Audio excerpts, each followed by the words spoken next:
What's up, guys? Coming back at you with another episode of Shut the Punk Up. I am your host, Ben Weir. Tonight, I have a really awesome, unique guest, a friend of mine who has probably like one of the most interesting lives that I can imagine. I'm going to bring up my friend Ryan. Like I said, one of the coolest dudes out there, and I think that this conversation is going to be really fun. So I'm gonna save the topic. I'm gonna let him introduce himself, and then we'll bring up some cool things. So, Ryan, What's going on, dude? Thanks for the intro. I appreciate it. yeah, man, you are by far one of the coolest dudes that I know. Brandy sent me the link to an article that had your name in it. That is really cool, and I was like, man, like, this is really unique. So the name for this show is Love Without Borders because, like you live like kind of it's not traditional, right? Like, I'm a You could call it a relationship bohemian anarchist, life, right? you So know? like, I understand what it is to like have like a non traditional relationship style.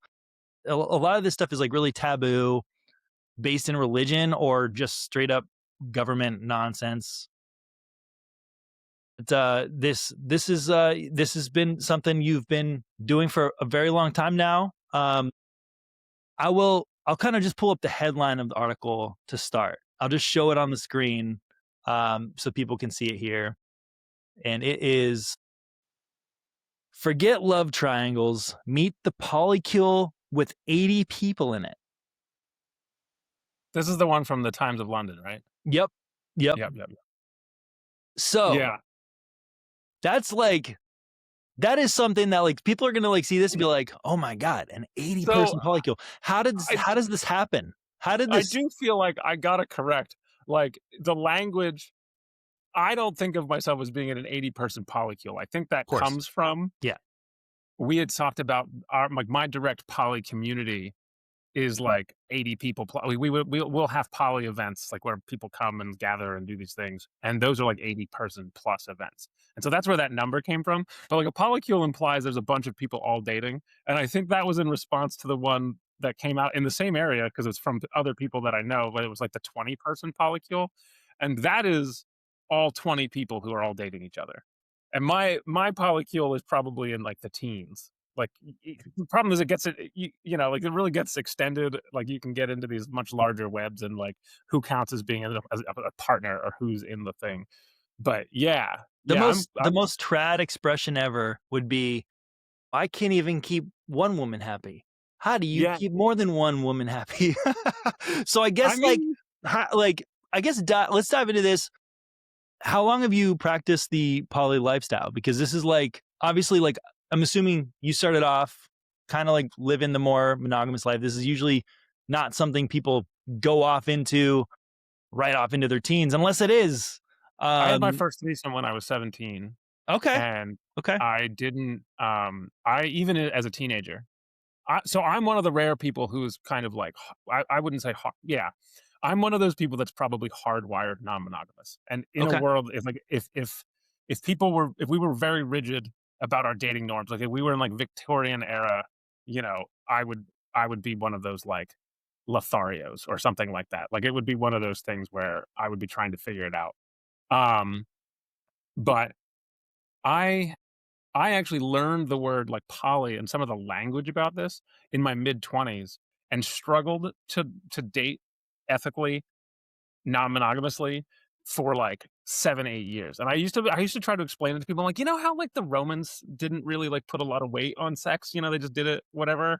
I want to do that, but without the murder or the slaves. People were like, what the fuck are you talking about? Right. Right. Well, But it, yeah, no, I've been doing it for over 20 years now. that dude, like, and I mean, I knew like about it probably when I was like a really early adult. Like I was 19, 20. I did have like a very brief open relationship with a waitress that I worked with way back in the day. But like it was her idea, and I was like, sure. because I'm a Yeah, dude, and whatever. And then she got mad and she was like, I can't do this because um well, caught the like I feels was pulling people and she wasn't. So and that's the truth. But there is this, obviously this is a lifestyle that is not for everyone. Like it is for sure. 100% like this is like you have to be a certain type of person to be able to do this because there's jealousy that comes, I think, in every relationship, but like most relationships can harbor more jealousy than a more like open type situation. So how do you navigate that side to it? Yeah, I mean, you definitely have to know yourself, and then you have to believe your partner, like, when they tell you things, and, like, both of those pieces are actually quite hard. Um, and so it's like, "Oh, I know who I am and I know what I want," but, that's very, like, in comfortable settings, people know that, "Oh, this doesn't upset me," and so as long as everything stays very comfortable, you don't really know yourself until you've been through a lot of uncomfortable situations, and, like, it's one of those things. I've met a lot of people who have gone, like, who they've done some form of non-monogamy or some sort of, like, "Oh, let's try an open relationship or thing," and they, like, learned after a few years, like, that is definitely not for me. And Mhm. I have a lot of appreciation for people who, like, try it out. They walk away usually being better communicators. They walk away kind of having a better understanding of themselves. But you're very right. People who struggle with jealousy, like, I know people who struggle with jealousy in the poly world, and they just have to work harder. Like, they have to Mm. work on, like, managing their own feelings, because a lot of the time jealousy isn't like, I think in a healthy relationship, jealousy is an indicator of something, right? It's like a flag, like, Mm. "Hey, like, I got some kind of feeling. Let's talk about it. And normally it's like, I want you to give me the affection that I'm seeing somewhere else. I want you to do these things that sort of thing. And that's all that, as long as you don't weaponize it, I think that's very healthy and you can use it in a fun way.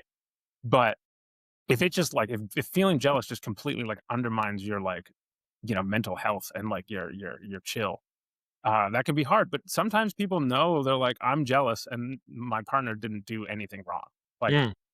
and so, like, when that's happening, people navigate it. They learn how to, sit with the jealousy. They learn that I just gotta kinda walk away for a couple of days and, Yeah. let it Well, cool down. like there's, obviously like the social norm is monogamy. That's like a lot of that's like pushed by, I mean, some of it's pushed by the government, but some of it's pushed by obviously like a lot of religion and stuff too. Um my personal take is that the government has no business in marriage, especially. And obviously we're not even talking about marriage here necessarily, but um I don't adhere to the government's definition of anything. I don't trust the government. So I believe a relationship should be whatever the couple decides it is. Or in your case, it's more than Multiple, that. But yeah. like, like whatever you and your partners agree to, that's what you should hold up to. It is like it's a social contract that's in itself. Like you have a personal agreement with somebody else, and obviously, yeah, there's a lot of trust with that, and like honesty is extremely important with that in order to uphold those, and that I think should look different for everyone. Some people will stick to the religious norm. And but overall, the government has no business deciding what a marriage looks like. I don't think those certificates really mean anything at all. If I like with marriage itself, I think, if you're gonna get married, you should be religious. I don't really think that marriage outside of religion even really means anything. Like I Yeah, don't. I mean, I think human rituals are such a big part of that, but interestingly enough, I live in one of the few towns in the US where, like, marriages aren't a thing, but poly domestic partnerships are, Hmm. and so I'm in a domestic partnership, where, that allows us to share, like, insurances and stuff, and so the job like, my job recognizes multiple partners.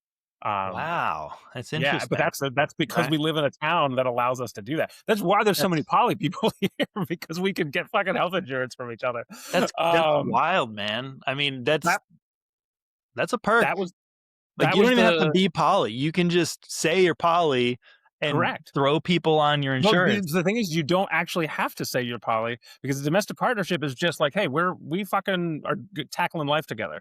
I'm Jay, this is Silent Bob, my hetero life mate, and we're just fucking, taking it all together. But he needs to get on my insurance. That's fine. The process to get a domestic partnership was I walked down to the fucking state house and was like, hey, we want to be domestic partners. Like, do you meet these Wow. like 3 requirements? And we're like, yes, here's our proof. And they're like, here you go, you're domestic partners. It was how government is supposed to work. Like, it was really great. There wasn't Government there works was is so such an little oxymoron, fanfare. though. But I mean, like, like, listen, I know you're an anarchist, but like, I don't hate the idea of like, yeah, this is the person who's officially in charge of like handling shit if you're in a fucking vegetative state or Yeah, something. but so you've pretty much been, like in more of like an open relationship style since for most of your relationship history. Then is what it sounds like. Um, and like I've had a few monogamous attempts at monogamous relationships. Yeah. okay, But for yeah, the most part, I've been doing non-monogamy, and like I have my longest partner is 10 years. Emily, who that I live with, she and we just celebrated our 8-year anniversary. that's awesome, man. Um, Congrats. Thank you, thank you. And I have Um, a couple of partners. I have several. I have a 5-year partner. I have a 6-year partner, and but the shortest relationship I have is coming up on 3 years. So wow, yeah, and what I've like generally noticed is, like I don't know, like I guess like it's kind of I was raised on a very like fundamental Baptist household, right? Where like most of my life, I would say until I became like a young adult when I was like 19, trying new stuff, I was like, I like knew there was only like one way to do it, right? Um, and like if you're talking about like religion, maybe that is true for your religion, but like the world is such a big place with so many diverse ideas, and it's the taboos have been part of normal world history for a very long time. You mentioned the Romans earlier and how, sex was just like a thing everybody did like all the time. Like it wasn't like I don't know if that's true or I not, mean, by the way, but it's there like wasn't I remember. I think it was like I mean, they had like, there's definitely like a lot more, non-monogamous sex during ancient Rome. Like Yeah, that's just true. I think like a marriage was much more business oriented, and like each person was expected to kind of have their like, concubines or whatever. But this is all for like nobility, right? Like I actually think monogamy makes a lot more sense when people are like surviving off the land and things of that nature. Although, have you ever read any Heinlein? Do you like sci-fi? Robert Heinlein? Yeah. Yeah. Yeah, absolutely. I was So just looking at his books like, earlier. I was gonna read one. yeah. So which one was recommended? Um, oh, dude, I have it in the shelf out there. I can't remember which one it was that I Stranger in pulled up. Strange Land, Time Enough for Love, Moon is a Harsh Mistress. What do you got for me? Dude, I think it was All right, go the for it. yeah. I don't remember the Heinlein, title. almost all of his like sci-fi books I know he are did like, what's that movie?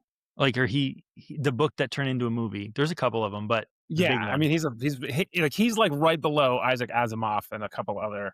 But his book Time Enough, or I'm sorry, his book Stranger in a Strange Land used to be like the de facto like poly book, because it was Hmm. written in the '60s, and it's about like basically a human raised by like these enlightened Martians, and he comes to Earth and he's just like, why would you like like monogamy doesn't make sense. And he's actually has a really interesting thing, because he comes and he like really loves the concept of money. When he first arrives, he's like, oh, you've like distilled, like if you like a thing you give it money, if you don't like a thing you don't give it money. Like what a beautiful, like wonderful world. And by the end of the book, he's like throwing Molotov cocktails at government agents and stuff, and he's like, burn it all to the ground. This is the root of Dude, evil. that is a love story if I ever heard one, man. That's Yeah, dude, it's really good. um that's how you should spend, your relationship is watching the government burn to the ground. But yeah, dude. That's all. Yeah, like so. I don't know. Like I guess we'll go through the article real quick. Yeah, it's a long article, and I'm gonna link it in the description in case people want to read it on their Yeah, own. give me pull out the highlight reels and stuff we want to talk about, because there's a bunch of nonsense, and there's a bunch of stuff in there that has nothing to do with me. Like I can talk about. Right. I know most of the people who are featured in it, but I'm not gonna talk about. I'm not gonna Right. blow up Right. anymore. Okay. So I'll pull it up real quick. So first of all, I guess, like, how did this happen? Like, how did this article happen? Did somebody reach out to So you? yeah, so I'm weirdly, I don't know, I'm like weirdly famous for being poly now. This is my third major publication, like journal thing. Like I was in the New York Times for being poly. I was in the Boston Globe for being poly. And like now they just like they're like, oh, who was it? Like this is the Times of London. So this was like a different country. It was like, hey, we want to do an article about poly, and we see that you've been featured in these other articles. Can we like, interview you and stuff? And I was like, yeah, of course. A lot of poly people are nervous about being open about their status because it is not like a protected like job class kind of thing. Like Mhm. conceptually, you like I have never heard of it happening, so it's one of those things. But it is like a fear of like, you know, if you just have like a very like puritanical kind of like HR person or something, conceptually Right. they could just get rid of you. Um, for not representing company values or something like that, and that would be totally fine. So people don't want to out themselves. I've, as you said, I've been very open about it. It would not be hard to find if the poly Gestapo shows up and wants to round people up. I'll be the first on the list. So at this point, I just like lean into it. I try to be a good advocate for it. I think there's a lot of misinformation about poly, and uh, fucking Do you think chuckleheads that are some of out. that misinformation is in this article? Like, Yes, yeah, like, is it yeah, just, like like, it was really preconceived notions? interesting. Like, I mean, just some of the stuff, like some of the language, I was like, we talked about how that's not how I would phrase that, and then they phrased it that way, and I was like, okay, get your likes, get your clicks, whatever you're gonna do. Uh, like they opened up like when I was talking to, I mean, like uh, the person who interviewed me was very like open-minded and really like personable and super charming and all these things. But like they opened up with me and like, so I want to talk about like this polygamy life that you do, and I'm like, I don't do polygamy. That's a thing in Utah. It's very different. And like, so it was like I was like, it's like interesting to know that like zero research had been done. And so it like I think they watched an episode of Couple to Thruple and they were like, we should do an article about this. Uh, But it is becoming it's like it's this niche community that everybody loves to kind of like dissect and like jump into. And so there's been like a rising star of people doing these kinds of things. And yeah, so that's basically how it wound up happening. I was one of the first people to go because I'm friends with an editor at the New York Times, and they were writing a poly article, and the editor was like, "Oh, I know a poly guy. We should give him a call and talk to him." And so they were like, "Why don't we fucking, just do the interview about you?" The Times of London people, um, a fucking documentary crew called us up and was like, "Hey, can we like follow you guys around for a week?" And I was like, "What do you want? Like, what do you want to happen? Like, what do you want to film?" And they were like, well, we want to see your life. I'm like, I don't think, do you want it to be like a reality television thing? And they're like, yeah. And I was like, that's not what, like, that's not like, what, like we have dinner together and we all cook for each other. And then, like if you're looking for drama, and actually, we put it on hold until, because I told them, I'm like, if you want drama, you should do a week. Like you could capture drama on a large enough timeline. Like drama happens. Like it's always a yeah, thing. it's But like inevitable. Yeah. if you're gonna fly a fucking film crew out for just a week, you're gonna get everyone's gonna be pretty on camera and fucking put their best selves forward, and it won't fall apart. Like we're too stable. We're just not that fun. I mean, you just Like said, like, your, like, shortest couple relationships, like, 3 years. Dude, this is, like, these aren't short-term relationships. It's that's what not I'm like saying. they're Like just it's like hookups, right? yeah, like if you want to do that, follow swingers. Like they're gonna have all Yeah, kinds of fucking shit going on. Which, I still go on dates and I still have sex and I still like do like, that kind of chicanery. But that's not yeah, those are separate things in my mind. Like I for consider sure, yeah. myself both a swinger and a poly person. And Okay. most poly people don't cross that line. I'm Really? just a, yeah. You're Yeah. just a I man think whore. yes, I like to think of myself as a hedonist, Okay, okay, alright, um, well, before polyamory, like, were you raised, like, I was raised Catholic. you're really? Okay. So you were kinda, like, raised with the more traditional mindset of what marriage is supposed to look like as well. Um, did, like, Yeah, di marriage is a sacrament. Here's what it looks like, all that thing. Um we And like I liked church growing up. Like, I had, like, really, like, charismatic, like, priests and, like, the system, like, they were funny, and like, enjoyed going and things. I do think, um, I read too much. Like, it was one of those things where I was like, I couldn't I'm still a voracious reader, but as a kid, there's no fucking internet. Yeah, Uh, right. you know, um, I was getting my hands on all kinds of books and things and anything I could just like grab. And it was just like reading about, you know, like interesting artists, especially like any sort of like the artists who were in the like Thoreau. Well, that's philosophical. Like so, F. Scott Fitzgerald and that whole like Hemingway. He's the one I'm thinking of. Like the partiers, the Bukowskis, right? The flawed artists who are drinking, doing drugs, partying, and like having these crazy like love triangles, love quadrangles, and all this stuff. And I was like, that sounds way more fun. Like I don't want to be a broken person. But like when I was younger, I absolutely aspired to like I was motivated by being an interesting person, not by being like a quote unquote good person. I was like, as long as I'm good enough, Gotcha. and I'm interesting, that was the kind of primary driver. I've now settled into being a much more like, you know, So like someday when you're like 70, they're gonna do the most interesting man in the world commercials, and they're just gonna feature you the whole time because you just have lived that life. so it's interesting because I'm also like, I think why like people think that I'm so interesting is because I still have one foot in what I would call like the real world, Mm, right? Like I still have a fucking job. I still fucking like there's people who are way more interesting than me, but they have abandoned the trappings, right? Like somebody who just fucks off and lives in the woods like in a fucking, Central Park and is like a hermit and they're a way more interesting person than I. You know what I mean? Like the people are challenging norms in ways. The thing is I still look like what it's like, oh, you have a job but you don't fucking do these things. Like, oh, you have a, I still pay my taxes, which is like, I grumble about them and all that sort of shit. Um, you but pay your yeah, taxes? so Who I the hell try does not. that? And was that important? Taxes? I don't like the government to know where I live. We don't need to speak to that too much on air. I don't want there to be a lot of Yeah, yeah, record no, no, for sure. of my tactics. But Well, okay, so you're raised Catholic, Catholic family all around you, I'm assuming, and you kind of found the poly lifestyle later in your 20s. How long did it take for you to get comfortable enough to like share this information with your family that you're living this lifestyle that you weren't raised to? And I mean, how did they receive it? If they received it? yeah, yeah. So everybody in my family knows now. Although I don't think so. My mom is the religious one. My dad, he's both of my parents are old hippies. And so I think that was a big part, like a big influence of it. They kind of like stopped being hippies to like raise me and my brothers. I'm the middle of three boys. Um, I'm very close with both my brothers.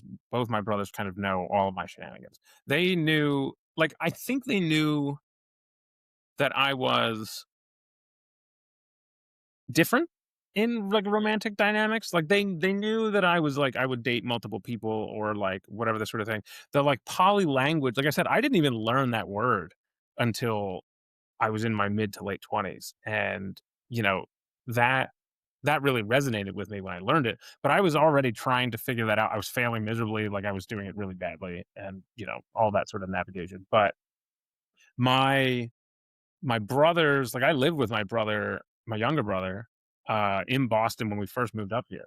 And we would be partying and people would be like, and he was the one who was like, I don't want to sleep with anybody you've slept with because I know you're comfortable with it. He's like, that's not No something I'm Eskimo brothers.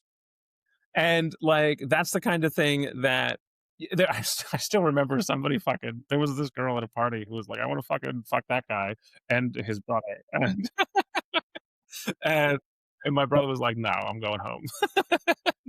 Fuck out of here." Um, well, that's I mean, that's I can only imagine that that was at least like a very difficult thing at one point to cross because like I mean, yeah, I think I slowly walked my parents through it, mm, like, because a lot of the time they just thought I was, like, cheating on partners, and I was like, "That's mm, not how it works."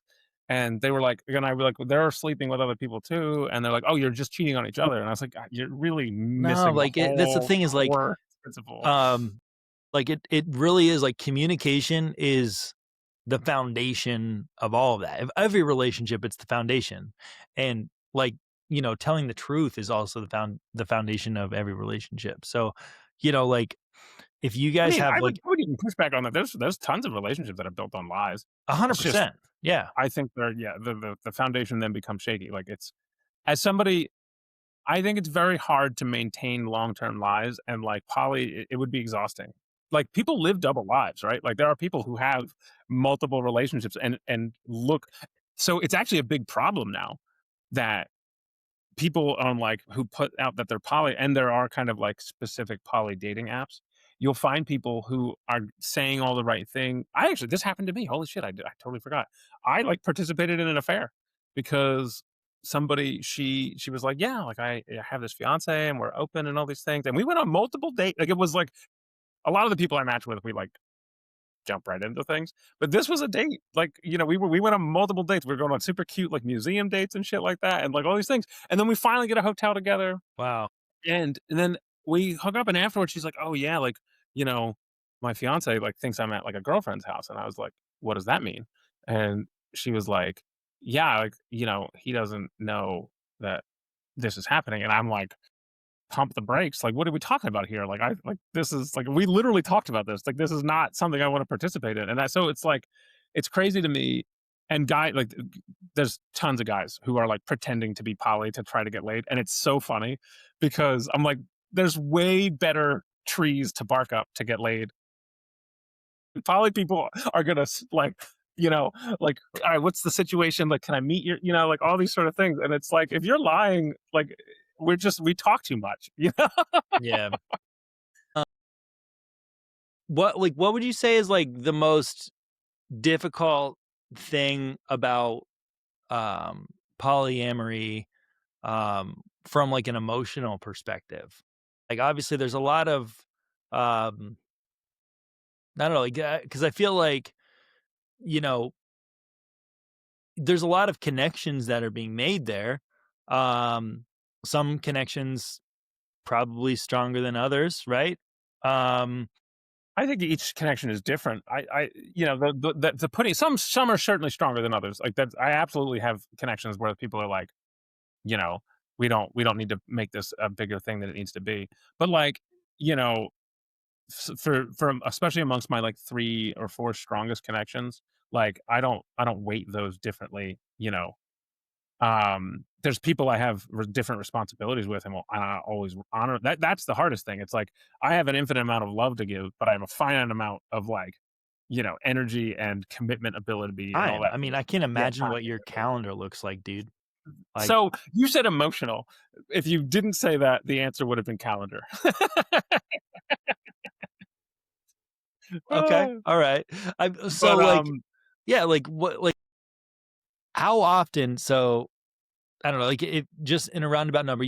So your polycule is probably in the teens. You said now. I have 3 partners in the Boston area, Okay, and 1 who lives in Vermont and 1 who lives in Toronto.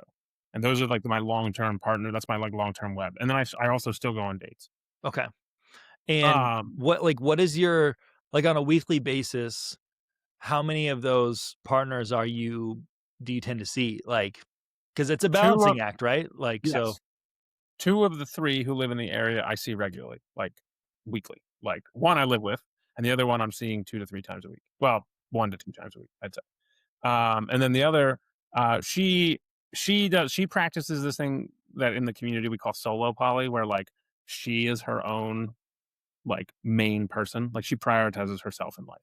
And Hmm. so she's like she had divorced, sold the house, like gone on like a world like gallivanting trip and stuff. And so she's like done a whole journey of like self discovery and like she makes my like social calendar look like chill.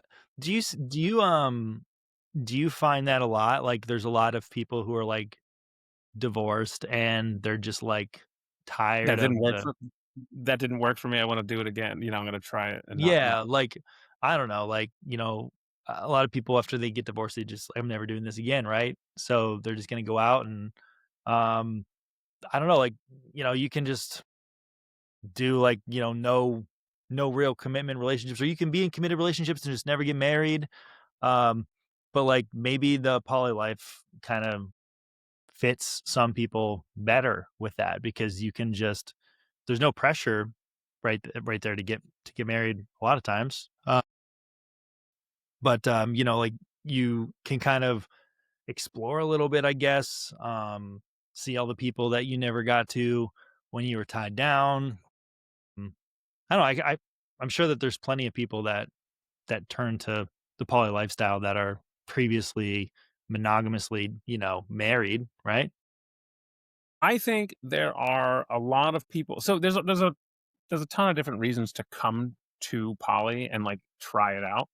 It's actually it's there's a lot. It's a struggle because people who are very clearly like trying it out and trying to figure out like even in like dating apps and things, people have like figuring out my relationship goal and stuff.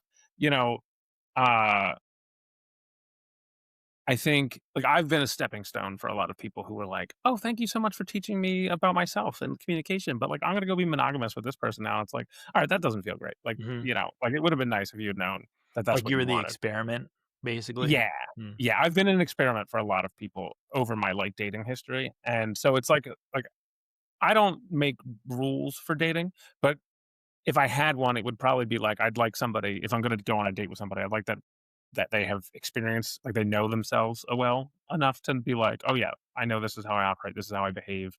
This is what I'm like after, like, 3 or 4 years," because that's a whole thing, right? Like, you don't really get to know somebody in a relationship until after a couple of years together.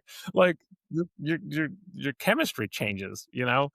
Um, so it's frustrating to try to, like, meet somebody and, like, people can get caught up in the fun and excitement and the novelty of it, and I've seen that. Like, people who are new to poly are like, "Oh, this is all such a, like, a whirlwind excitement," and, like, "Oh, I have all these people who, like, are bringing different things to the table," and some people get exhausted by it, and they're Mm. just like, I don't want to do this," and they don't realize that until they've already made commitments and sort of things, and then that leads to heartbreak. I Um like, what I think I've noticed the most about, like, some of my friends that are in poly relationships is that it feels like there's a lot less like, life has its own stresses, relationships all have their own stresses and pressures, but I feel like there's, like, a community that's of all these people that are, they come together and obviously they have, like, you know, like-minded views on a lot of things, but, like, it almost becomes like a family of its own, right? At some point, and, I don't know, like, some may call it, like, unconventional or whatever, but, you know, I've seen a lot of people that have very, very strong bonds with a lot of people. Is that something that you can attest to on your end? Like, has your, like, group around you, your polycule, has that, like, become kind of like a just a big family to you? I mean, yeah, it's that's absolutely one of the biggest components of that is the normalization of it. Like when I was like living my like life non-monogamously out in the real world, I constantly felt isolated. I constantly felt like I was like, what is wrong with me? Like, why am I weird? Why am I broken? Blah blah blah blah blah. But then like being like there's literal hundreds, thousands of like people who practice some kind of like not even just non-monogamy, but active like polyamory. Like I want to date and fall in love with multiple people, build multiple relationships, like deep, meaningful relationships. So yeah, that it's very normalizing, it's very powerful, and because it's this kind of weird thing that people share, it brings people together in, like, I think stronger than typical like, it's more than, like, the way, like, a hobby would bring people together. So, yeah, it's very powerful, and that and I live in a place where that community is literally as strong as I think it is in the country. So this is, like, you know, the place to be. Here's like a weird random question. But some people like prescribe to the idea of like soulmates, where like you're just like destined to be with this like one person. Um, you know, I don't know. Like I feel like you know we get put where we need to be when we need to, probably to meet certain people. You know, and you know, but do you like? Would you say that you believe in like soulmates? Like I don't know, like you were destined to meet somebody and they were destined to be, you know, your soulmate and you're theirs? type of thing, or it's a weird question, I know, but like, No, yeah, I love it. Let's jump into the esoteric, right? Like let me put a snarky remark out first and then walk it back, right? okay, I'll say that I find it really convenient that it's so fortunate. It's such a crazy coincidence how often soulmates are within a few hundred miles of the same geographic region and speak the same language all the time. Like it's so crazy how often that lines up. Like on a planet of 8 billion people, you just it's like, yeah, wow, my soulmate was just 3 towns over. Who would have guessed? yeah, So what I subscribe to is this concept of like archetypical soulmates. And it's like there's a type of person out there that my soul will resonate with. In the monogamous world, you just the first one you meet that's like compatible for like romance. But I think that people meet that like it, and soulmates goes beyond romance. I think that like best friends can be soulmates. yeah. To That's a me, great it's point. this Yeah, and it's a combination of who you are as a person and the circumstances that like kind of like forge that. Like that you need like soulmates need to go through a crucible, right? Like sometimes love at first sight is a thing that happens and there's just all the pieces fit together. But a lot of the time it's like people who might not actually get along if they just met in a vacuum, but they go through this fucking, like, oh, we were on this crazy trip and things went terribly wrong. And then we were like sticking up for each other. And now we're fucking like, oh my God, I really like appreciate their reliance and stuff. But I do believe in soulmates. I just don't think that there's one person. I think that there's a type of person or somebody, there's a type, Uh, there's souls out there. Yeah. I would like tend to agree with you there. I feel like I know, you know, growing up in the way that I did, like in the church, heavy in the church and stuff like that. There's plenty of people that Are you still religious? I am a I guess like it's a all the Christians would call me a heretic, but I believe in God. I believe in the Christian God. So I'm a Christian. I'm a non-denominational because non-denominational is a denomination. I don't Yeah, I got prescribe you. to anything. So like I think if like God can do all this, that you shouldn't put him inside of a box type of thing. You know what I mean? And every church tends to do that. I'm not saying that like there aren't like I don't know. Like I've got dude a Bigfoot and a jackrabbit on my wall. You know what I mean? Like Yeah, I there's got you. I things got out you. there in the world, UFOs and stuff, man. Like No, I'm a big fan of JC. So like, no worries for me. Like I'm no, not. I am I definitely I feel like I said, I was raised like in this area and I have a lot of friends who went off to marry like the first person they ever dated and they're gonna be together for the rest of their life, whether that be because of religious pressure or not. A lot of them have true, genuine relationships that I like think that they were just like supposed to be there at the right time. They met each other, they'll be together forever. I'm also 36 now, and I have reached the age where most of my friends from high school are probably divorced by now. So, and I'm divorced. Like I got divorced way later than I should have with my, last relationship. But, um, it's one of those things is like, it's very common nowadays. And, I'm not, I feel like this world might be a place where like, I'm not like saying that like it's an answer for anybody because it's not for everybody, but I could definitely see it being something that would be enticing to people who are, you know, mid 30s or early 30s who have already tried the big relationship once and now they're just like, I'm gonna be real. I just want to fuck. You know what I mean? So or that's what's interesting, right? Because we do get a lot of people in the community, like people trying to kind of like be poly, Mhm. and that's the attitude. And I'm like, dude, like again, if you're trying to fuck, like just go on Tinder and take Yeah. people on dates.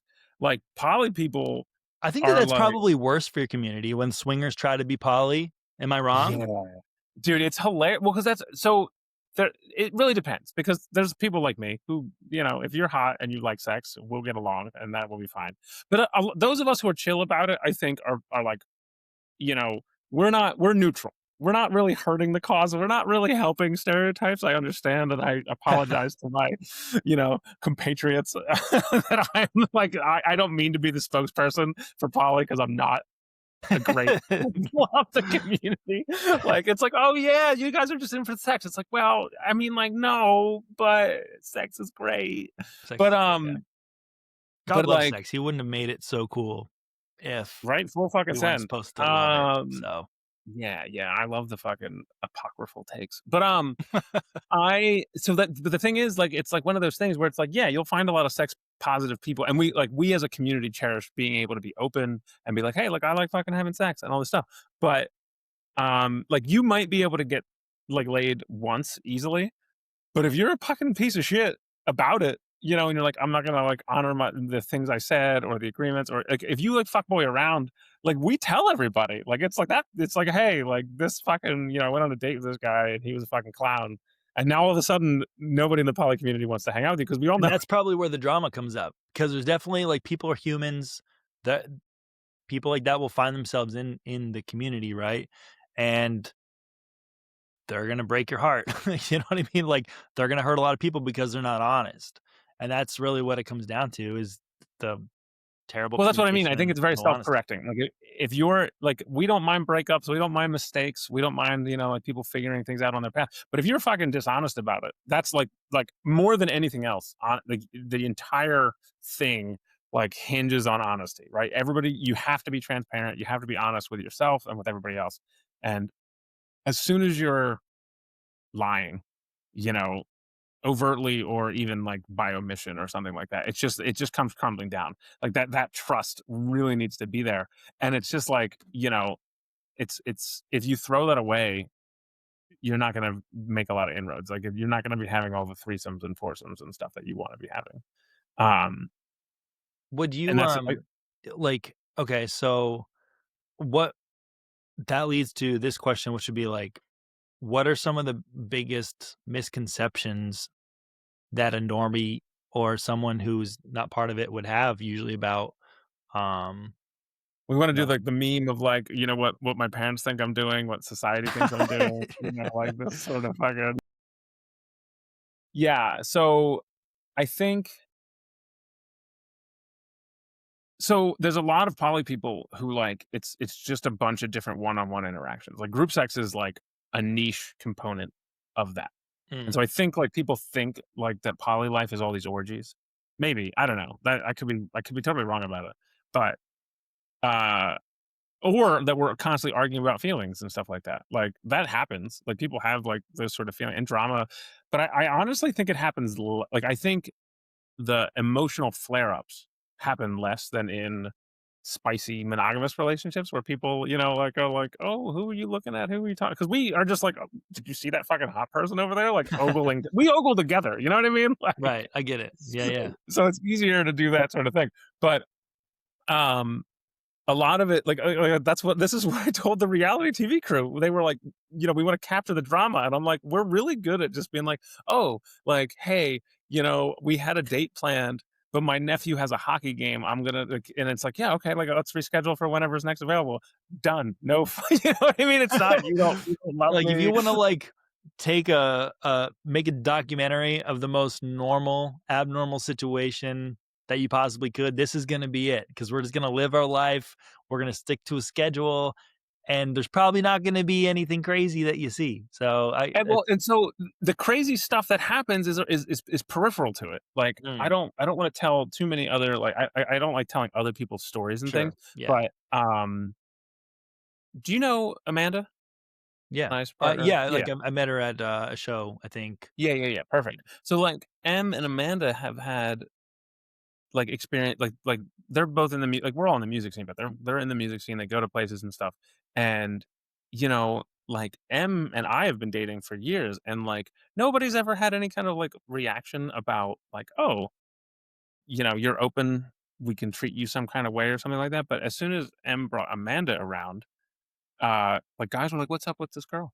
And it's like, "Why is this?" Like, it's like, "She's my girlfriend." Like, "What are you like? Are you hitting on her?" It's like, "Well, yeah, but you guys are in like you're poly." And it's like, "Well, I'm poly.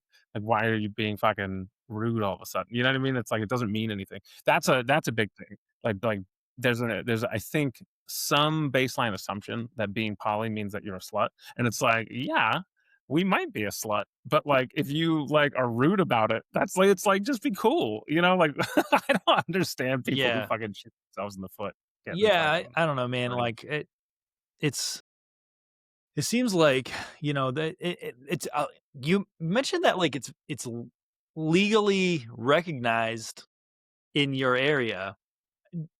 Two Would or you three s towns, yeah. Yeah, would you say that, um is that because it's, like, becoming more common in your area, or is this just, like, social norms are changing and people are adapting to more of, like, socially liberal culture in that area? I mean, first of all, I'm in one of the most like densely liberal places in the Yeah, for country. Like, sure. yeah. Yeah. So like we're already like at this like the world that you guys deal with is it's a fucking totally different. But yeah, I think there are a lot of poly people that were here for reasons that weren't, like let's come here. Mhm. And that was the thing. Like the town was just like, oh, like, you know, how do we challenge old norms? Because I don't think there were openly poly people that were making those choices, but people were probably asking about it. It's like, why like, hey, this would help us.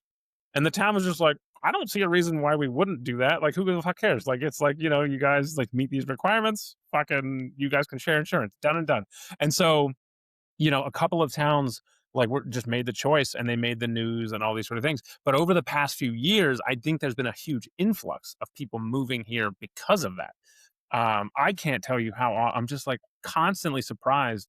I like go on a date and I meet somebody and they're like, "Oh yeah, we have like this like 200 person like community," and they like name all these people. I'm like, I don't. How do I not know any of those people? How big is So what used to be a few hundred people is now many thousands, Mm. and it's kind of wild how many people are like around here and like doing these things and stuff. But I think what happened was there were a couple of us here because it was, you know, like the kind of confluence of like the reasons why people are in Cambridge and Somerville in the first place, right? Like the job situation, like the STEM, there's a inordinate number of poly people in STEM. So I think that there was a bunch of us socially awkward, like we should all fuck each other people here. And then we asked some of the towns to be like, can we have some fucking legal protections or something? And they were like, we don't really see why not. Vote for me. We'll give you the fucking thing. And because Somerville almost had its first poly mayor was they lost, but they got more votes than like the past three or four like the mayors that have won overall. That's interesting. And I think they lost more because they're a more radical. Like they didn't lose because they were poly. They lost because they were like a radical politician. And, like, I'm assuming, like, being part of this community, you're probably, like, very familiar with, like, relationship anarchism, right? Like, Yes. basically, like, you just don't I accept. actually consider myself a relationship anarchist, yeah. Yeah, well, so, like, that's, like, basically what, I've considered myself most of my life was just, I don't abide by what society says your relationship has to look like, and we know we talked on this a little bit at the beginning, but, relationships do evolve over time. And, I found myself because of, the situation I was in with my previous relationship. I got, you know, legally married to somebody else, and it wasn't great for a really long time. I kinda stayed there because it was, like, the religious pressure of my family, and you're always told, like, getting divorced is, like, a sin, and you can't And do that, yeah, yeah. right? And I was like, "How did I find myself in this situation?" Because before that, I knew what relationship anarchy was, and I was always saying, like, "Yeah, I'm a relationship anarchist," and I was like, "I'm never gonna, do that." And, like, I don't know, like I said, relationships evolve over time. I feel like if I had stuck to my guns, that situation definitely would have been avoided. There are always 1,000 reasons to compromise Mhm. the There little is, pieces of and who you are, right? Yeah. now, like, obviously, like, I'm in a new relationship, married, have a baby. and it's beautiful. And we're monogamous, and this is how we are. Um, I think that it's important though, because you know, I don't know, life just happens, and I feel like people should just be more open minded. Um, about these types of situations and understand what relationship anarchy is. Your relationships will change one direction or another possibly throughout your whole life. You could go through poly phases, you can go through monogamous phases. I don't know actually how many people do you know that leave your community to go live monogamous lifestyles? Is that very common? I mean, so keep in mind that there are people who like are poly and only have one partner, you know? And like I think it's more of a receptiveness to it. Like there's people who I know are like poly and for all intents and purposes, it looks like a standard monogamous relationship, right? But the idea is if somebody were to come like they both have that agreement with themselves. Like if somebody came along, we would figure it out and make room for ourselves. And if it never happens, were they monogamous or That were sounds they like poly? relationship anarchy to me. That's Correct, right. And so to me, that's to me, it's one of those things of like it's being honest with yourself and being honest with and so monogamy is a rigid external.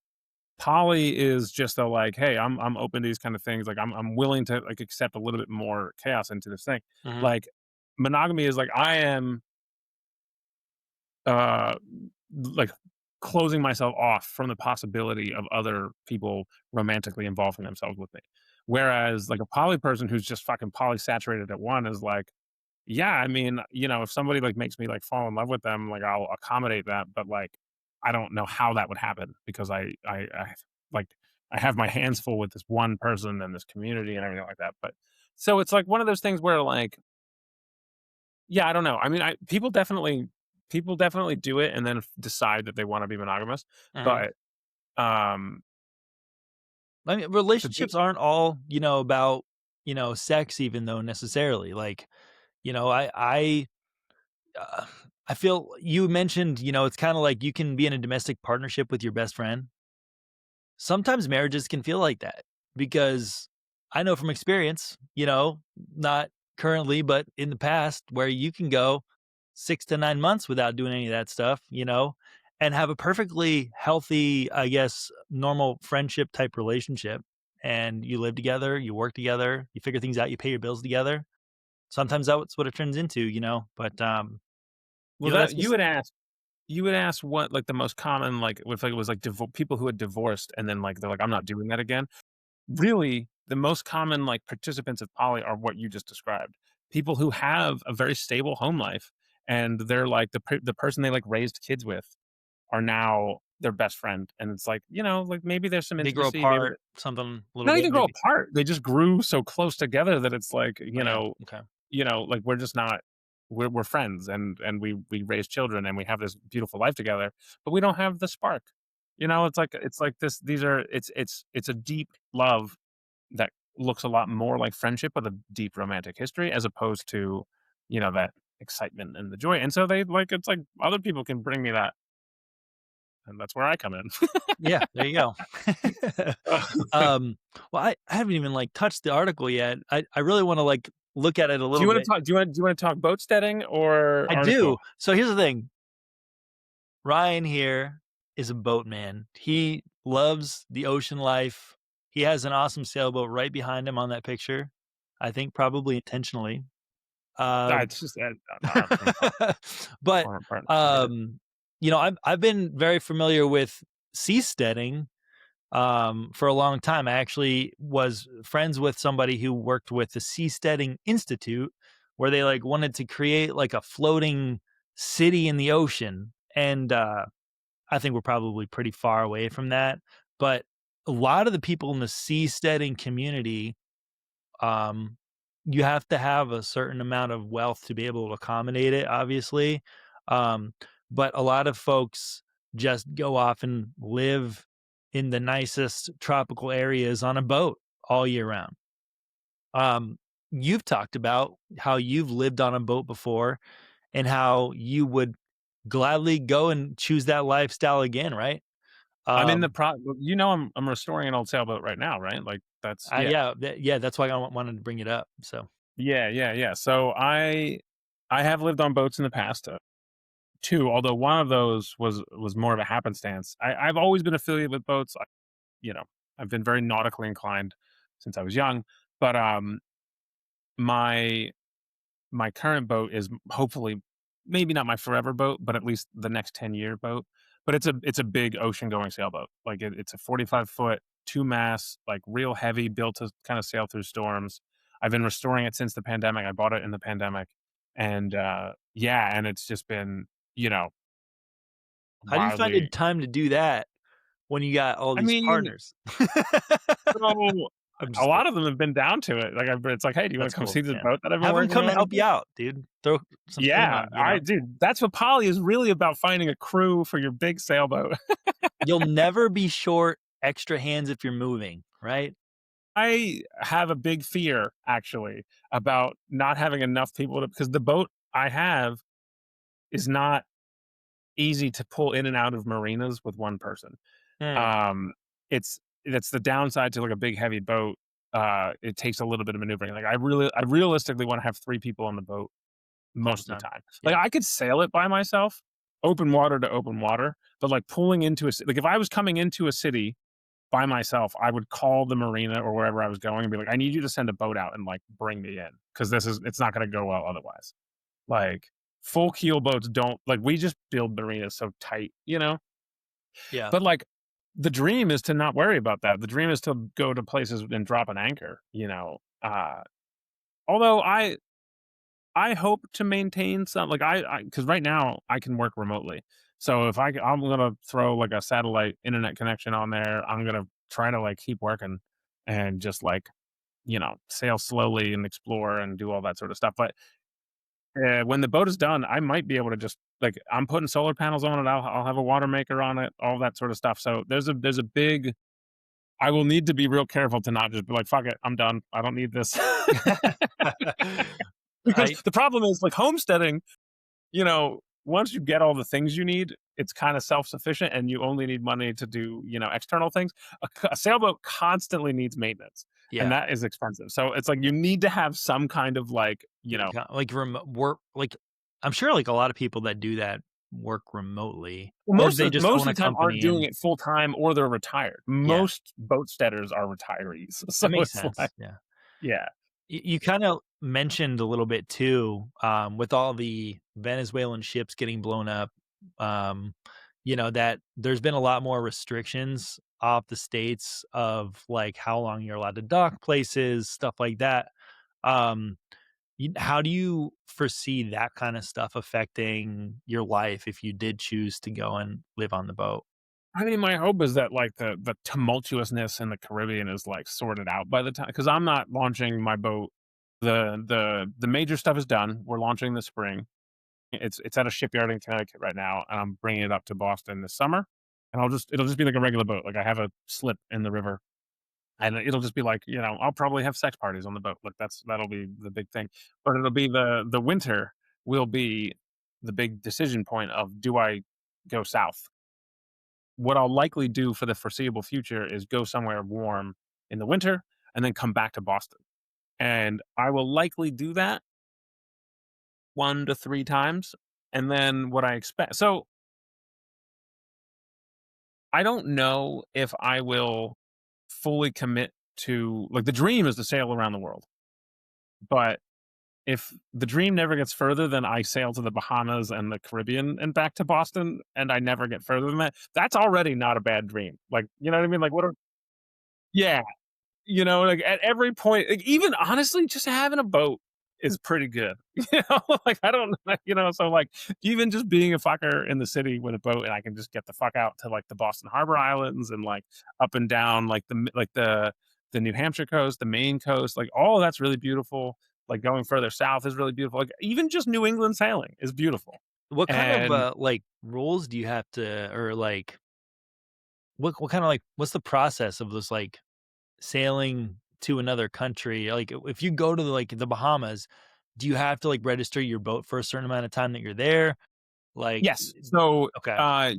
countries have these check-in, check-out procedures, Mm. but they are generally more favorable than not always, like every country has its own like weird things. But the idea is like, a lot of countries where you like getting an open-ended visa to a country like one flight in and but no flight out is a whole like taboo with a lot of places.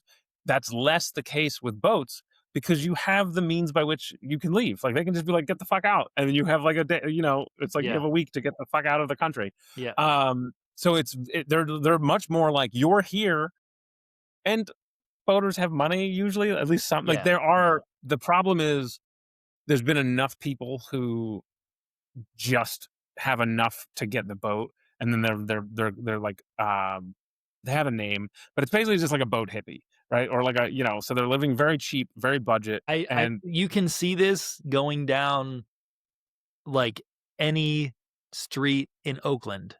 Like yes, you have the ghettoest house in the world that's run down, no shutters or anything, holes in the wall, and they're gonna have like a $90,000 to $100,000 car parked in their driveway because that's the only thing they can afford. yep, I know what you're talking about. Yeah. yeah, Um, yeah, yeah. So the idea is that like people are living these lives and doing these sort of things, but on the whole, boaters are bringing in business. Like that's yeah. always been this kind of thing because it's like they clearly need to resupply. Like they need to buy food, they need to buy all these sort of things. Like they're often hiring people, but they're all and because they're able to leave. If you're like, hey, we're done with you. Like we don't want to deal with you. They can just sail away, and so getting a like cruising permit is what it's called for a sailor. You just have to know where to go. Most major cities and most major like ports, there's like every country that has some sort of like you know ocean facing place, there will be a place where it's like, oh, this is where you go to check into the country. And like more densely populated place, like if you sail to like Europe, almost every city will have some kind of like, oh, you just check in, and Yeah. you're allowed to sail here for It's like like, they however. used to have like when our country was founded, they had Ellis Island, right? That's the place you had to Mhm. go to check in, right? So there are some places where you have to go, there's just one place, and you have to go to that place to get your paperwork, and then you can go wherever else. And then to leave, you have to go back to that place. Those countries, a lot of sailors skip because it's a pain in the ass. And so, but like a lot of those are little countries in like the South Pacific and stuff. I Most places have at least two. I have a question for you. So, Shoot. obviously, like, you're going out into international waters in order to, like, you know, not have to fall under, like, some of the rules that, I mean, a nation you have to still claim a country, right? Like, yeah, you have to you have a know what I port of mean? Like, origin. I know, you have to claim a country. Like, obviously, you're an American. Very obviously, you're an American. But is there, like, when you're on international waters working remotely, let's say, do you have to pay taxes? What are the rules there? So if I'm working remotely, I'm going to have to pay taxes through my job. And then Federal depending on, taxes, right? yeah, What about so income state tax. taxes? Like, can you just, like So Massachusetts actually is interesting. So like if it might be more beneficial to me to move to New Hampshire to do this because Massachusetts doesn't care that's what I was where gonna you ask, yeah. are, right? Like so like Massachusetts is like, no, you still owe us money because you're working, all this sort of stuff. But New Hampshire is better about that, right? They're like, yeah, whatever the fuck you want to do, but you pay more in property taxes You're and all gonna those say, sort of like, stuff. you live there, like, 51% of the time and then Yeah, not so pay there's state tax. probably an optimal tax thing, but I'm also like, you have to understand, I'm not You're not doing this to like, skip out on taxes, I understand. You're doing this because yeah, you're trying to that's live not your the dreams. I get it. primary motivation to go to international waters is not to evade government oversight. It is I to, moved to New Hampshire to evade yeah, that's government fine, overnight, right? Because it's, dude. like, one of the freest states in the country, f in a lot of ways, at least, Yeah, and I live in Massachusetts, which is the opposite, and right. I just accept that bullshit, right? So it's like, all right, I have a high salary, I deal with the fucking nonsense. I you know, well, there's always room in New Hampshire if you're trying to skip some taxes, man, just saying. Right, but So, that's I've what I mean, right? So, like, New Hampshire's an hour away, and if you ever I need, all like, a little address to write down on your government slip, I know so a guy. when I if I start living full time on the boat, that'll be something to consider. Okay. However, I do believe I would get paid less if I wasn't a full time, like if my full time address Uh, wasn't in Massachusetts, because that's it's also the interesting. most fucking expensive cost of living state, right? Yeah. So So I would take a pay, so I would have to work the math out, but I don't think it's worth it. I think for me, the higher salary, because my company will, if you like move to Florida, they'll pay you $20,000 less. So interestingly, if you move to the right part of Florida, you'll still make money that Hmm. way because fucking eating in Boston is like a fucking astronomical expense. And if you go Yeah. to Florida and it's like, oh yeah, I bought a house for $100,000. You're like, oh yeah, it seems like I'm still doing good. If I'm making Boston money minus $20,000, it's fine. Like, you know what I mean? So it's like one of those things that they have some complicated math that I probably just don't want to deal with. Like, if it saves me like $500 a year, I don't care. Do If you it's $10,000 a year, we'll have a conversation. kind of like trying to combine um, the first half of our conversation with this half? Do you have partners that are interested in the sea life that want to participate in that with you? Or is that like another like a difficult thing you'll have to figure out? Because you mentioned like wanting to have, ideally at least three people on the boat with you all the time. Um, being gone for months on end, everyone does have jobs unless you're retired. Um, would that be something that would be, you have people already that are interested in that, or would you like kind of just All right, throw so and a couple of things yeah. across the board. First of all, I'm going to try to convince as many people as I can to their new jobs to be pirate, and we Mm, can just like rob mega yachts. there you go. Uh, at least once, I need to steal something from a boat to be a pirate. Um, the other thing is, there's a lot of interest, and I am one of those people because I value honesty. And people are like, "Yeah, we'll do all these things." I'm like, I need you to couch expectations because living life on a boat, especially a sailboat where everything leans over and like, all these sort of things. Like I lived on a sailboat in Boston Harbor and that had electricity. Like I was plugged in, water, all these things. Basically And an I RV had, park, right? yeah. Yeah. And nobody visited me in the winter. And I'm like, like it's not that bad. And Does it? so this is, I mean, can you keep it pretty warm? I mean, I'm assuming. I mean, it got chilly. Like, so Sure. what happened is like at 40 degrees and above, toasty everywhere. What would happen? And I will say that boat wasn't really designed for Winter winter life. life. Like, yeah. So what I had to do was kind of abandon like the bow as it got colder. Like if it went below 30, it was just like the whole front of the boat is just now the outside. And so I would consolidate like my heat and insulation and things. But like I one of the things that I struggle with is people have gotten really used to comfort. Like we Mhm. love our creature comforts. We love all these things. We like having a lot of space. We like having everything working. We like having Amazon deliver whatever the fuck you want all the time. I All get it, this. dude. I live off a dirt road and but Brandy Yeah, loves man. her DoorDash. You know what I mean? Yeah, yeah. I And get they it. don't have DoorDash in the ocean. It's very rare to get a Yeah. delivery. Yeah. So I have a lot of people who are interested. Most likely what will happen is I will have probably one or two people who are like locked in, like I Gung fucking love ho. this. Yeah. Yeah, full send. And then a rotating cast of people who like want to join me for whatever period of time. I have people who are like, I will join you when you get to where you're going. I don't want to be in the open ocean. But like if you get to a beautiful island, I'll join you for however long. And then when you need to go out to the open ocean to get to the next place, I'll leave. And then when you get there, I'll come back. And so I'm like, yeah, that sounds great. Um, one of my partners has lived on a sailboat before. She's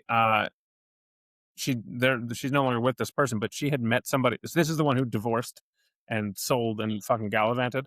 She was like traveling through South America and met a guy who had a sailboat, and she just like hopped on the sailboat and was like a professional chef, and they like dated for years while taking paying customers and doing like scuba diving and everything. So she's like, yeah, I would do that again, but like I have other shit going on, and like I said, she's the one who makes me my social calendar look Mm. tame. But yeah, so I don't know, right? Like I like putting like it's going to be a kind of evolution of teaching people like, hey, like this is what sailing life looks like. Who wants to come? But I would never try to coerce somebody into doing it. I really want people to Yeah. opt in and elect, you know, I think people yearn for adventure. So I think that there would be people and the boat I have could sleep six people comfortably. It's Cool. Yeah, so, like, we could have a whole little and that's comfort, like, we could probably get 9 people in there if we wanted to, Yeah. you know? Really cozy up there. I mean, if it's all the poly people, then we just then it becomes real easy. Yeah, right. But yeah, I expect to have what I would love is 3 people, um, plus, well, the 3 like, myself and 2 other consistent people regularly, where our whole like, either we work remotely together or, like, our full-time jobs are just sailing and traveling. And What then we've would like be one trip? What would one trip like, what would the timeline be for that? Like, would you be gone for, like, 6 months a year? Would it be 3 or 4 months a year? D Is that kinda up in the air too? so, like, gone on the boat, what I expect for when I'm snowbirding, I expect to leave Boston. Basically, Halloween becomes my, like, end of year. It's like Halloween, we celebrate, we go, and then it's like we're sailing south. But Mm, I have family and connection because I'm an East Coaster, so I know people along the way, but I have family, in New Jersey. My brother works at a major, like, yacht manufacturing place on the East Coast down in New Jersey, and they're like it's a massive facility, but they also have like docks that I can like rent. And so I can like stop in there. So what I expect to do is leave Boston and then come down to there and then do like Thanksgiving with my family in New Jersey. And then, on my way south, I have family in North Carolina. I have family in Florida. My family in Florida has a deep water dock. They're north of Miami. They're in like, I think it's Coral Gables or something like that, or okay. but something anyway, they're on the water. They have a 65-foot deep water dock with like I gotta like work my way through channels and stuff, but I Yeah. can get to it. My boat will fit, and so it's like, so there's the stop off point, and it's like, what if I just park there and give them rent? There you And I go. just work remotely from Florida in the winter. Like, okay, that's easy. I don't want to do that, but that's an easy like, and that would probably take me like the actual travel time from Boston to New Jersey would probably be a week to 10 days, depending on weather. And then Okay. from New Jersey to North Carolina and North Carolina to Florida is another week at a time. My boat is slow.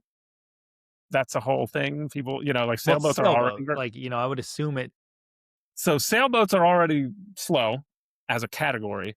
Mine is a slow version of that. is that because it's so massive?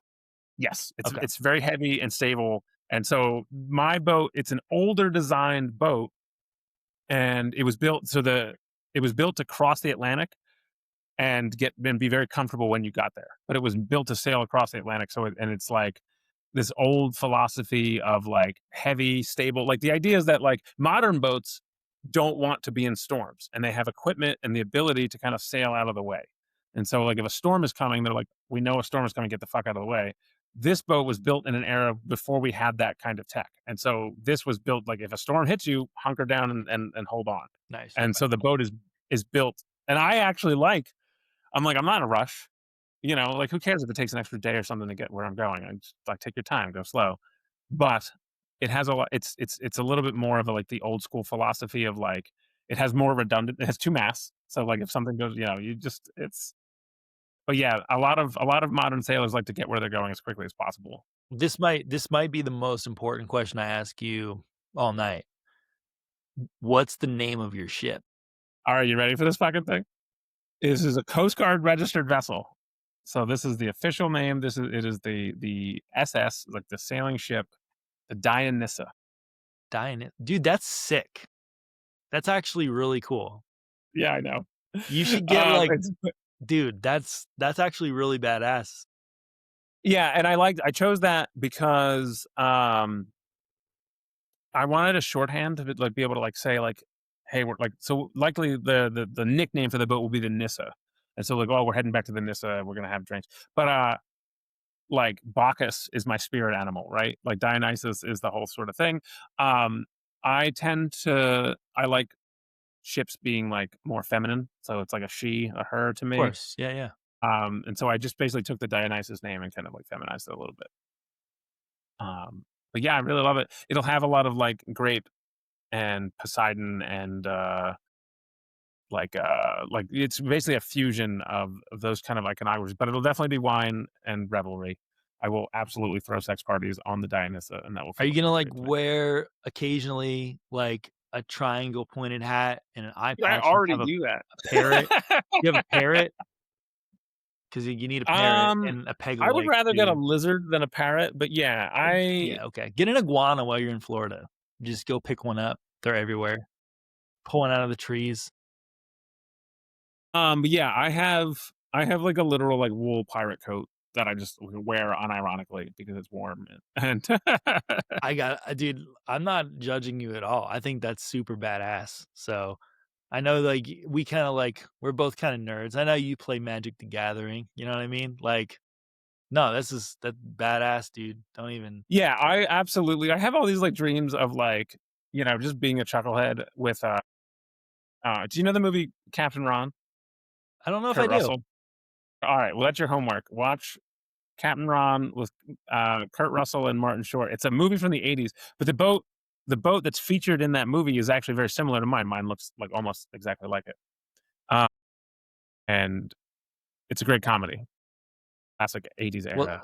don't get Captain Phillips, on your boat by and captured by Somali pirates. That would be terrible. Yeah, so I joke with my mom is like terrified that the first place I'm gonna sail to is Somali waters, and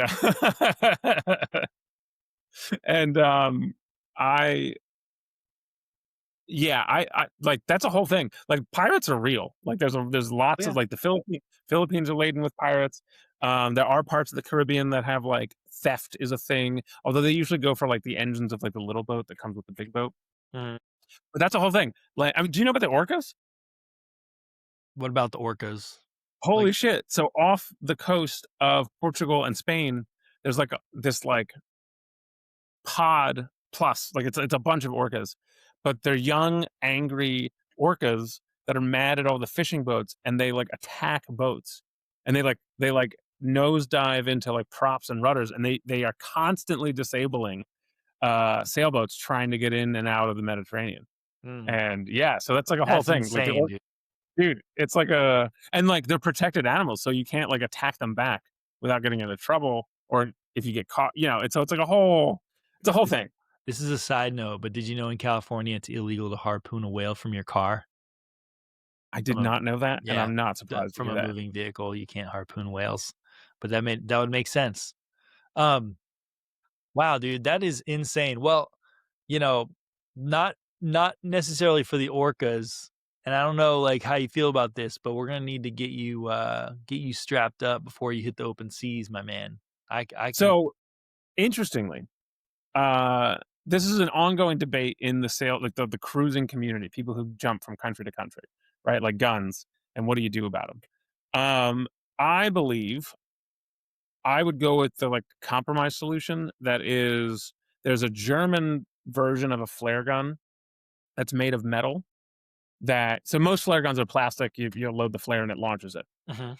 Flares are, interestingly sized to the same shape as shotgun shells, and so, there's a German flare gun that's like a nice heavy metal, like it's like a gun, but it shoots the flares, and you can put an insert in it that makes it shoot shotgun shells, and so it becomes like a sawed-off shotgun, like a hand That's shotgun. badass, dude. Yeah, Awesome. and by most countries' laws, as long as those components aren't assembled, it's not a gun.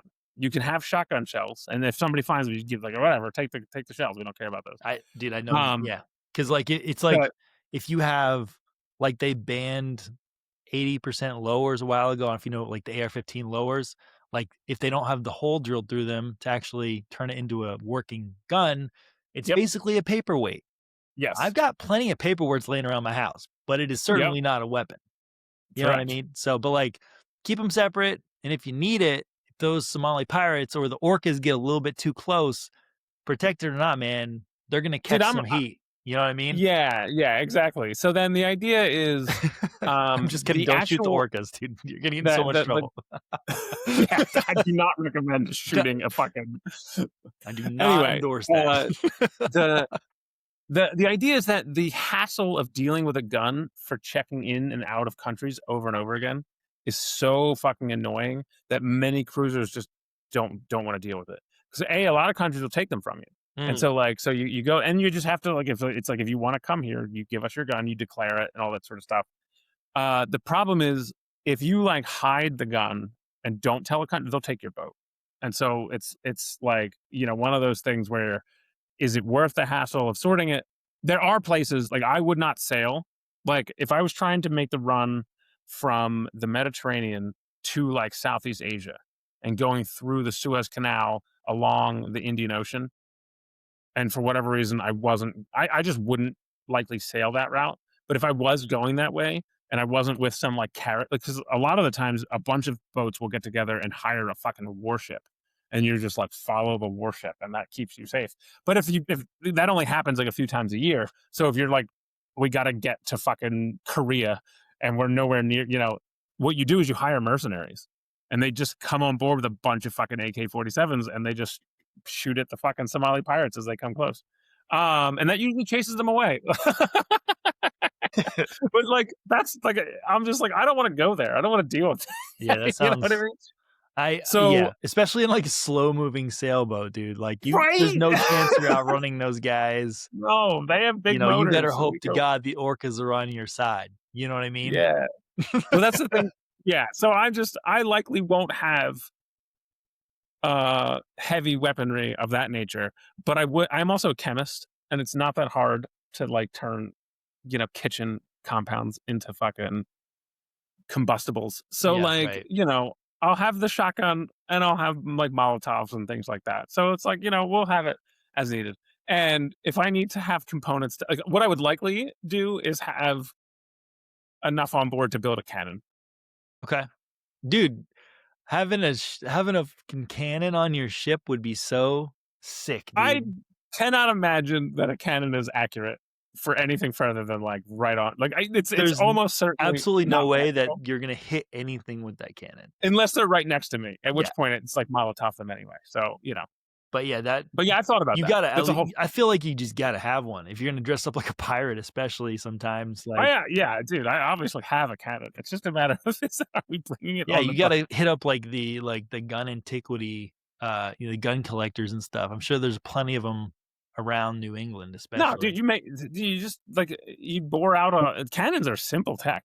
You It's just get a simple slag tech, of sure, metal. but, like, it'd be really Yeah, cool if you had, like, a real cannon. Now I like a want a right, real cannon. like a fucking like some like fucking recoil action and something like that. Yeah. I'll look into it. Like, I live on top of a hill. If I had a cannon sticking out one of these windows, dude, forget about it. No one's You coming would to have my gotten house. you would have gotten along with some of when we used to do like pig roasts up in like Bumblefuck, New England. We had a guy who had a homemade cannon and we would shoot it at propane. And you would like you fill it with fucking black powder, you stick a fuse in it, you light the fuse, and you run the fuck away because you don't know if it's gonna explode, like if it's gonna fail and explode. So you light the thing and then you run the fuck away, and it lobs a fucking slag of metal at some fucking propane tanks. Good shit. That would be amazing, dude. I'm inviting you to my next pig roast for sure. Yeah, Um, please. I love pig roast. well, that's pretty much what I had. I will link the article. We didn't really get to talk about it that much, We know but I think we you didn't dive into. explained. Was there one thing from the article you wanted to ask about? I feel like I feel like you really explained the the lifestyle like really well, and like you kind of like explained that, like, the obviously the misconceptions people have about it. It's obviously not for everyone. Um and Oh it yeah, I try to talk people out of it if it's not like if they're like, oh, I'm not sure if I would like it or not. It's like then you won't like it. yeah, yeah. But if there's anything you wanted to plug, things for your community, anything, I that would be probably the should have time. come more prepared for that. Feel like there's things I should probably be like shouting out to, but you know me, I'm bad at this shit. I think there will be a thing. I think I'm gonna cook something up and then I'll try to hustle. But at Okay. the moment, no. This has just been fun. I hope your viewers have enjoyed this episode. I think that it'll be great, man. And like I said, I really appreciate your time. Um, what I'll do is I'll throw you backstage. We can chat in just a minute. I'll wrap up the show. But thanks so much for coming on. I really appreciate you, dude. Yeah, my pleasure. This was fun. Thanks so much, dude. Cheers, everybody. Thank you guys so much for watching tonight. This was fun one. I've been trying to bring on guests that are not wanting to just talk about politics the whole time. And it's been so refreshing for me because I'm so sick and tired of it. The world is just like it's a depressing place, and it seems like the politics is just making it even worse. So, but I hope that all y'all are having a really great year so far. I do have another guest coming on next week. And funny enough, we are going to talk about politics, but it's going to be talking about Machiavelli. So kind of a more interesting part of political history and how it could potentially apply to modern politics.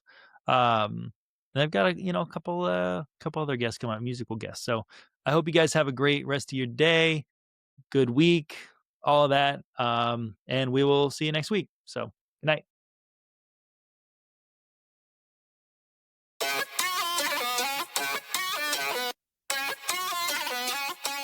Coming from